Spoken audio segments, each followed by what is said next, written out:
আসসালামু আলাইকুম। পুরুষের অনুভূতি অনেকভাবে হয়।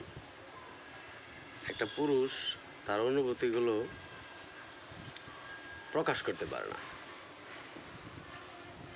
পুরুষ যখন দুনিয়াতে আসে, তার একটা পর্যায়ে সে বিয়ে করে, বিয়ে করার পরে তার সন্তান হয়।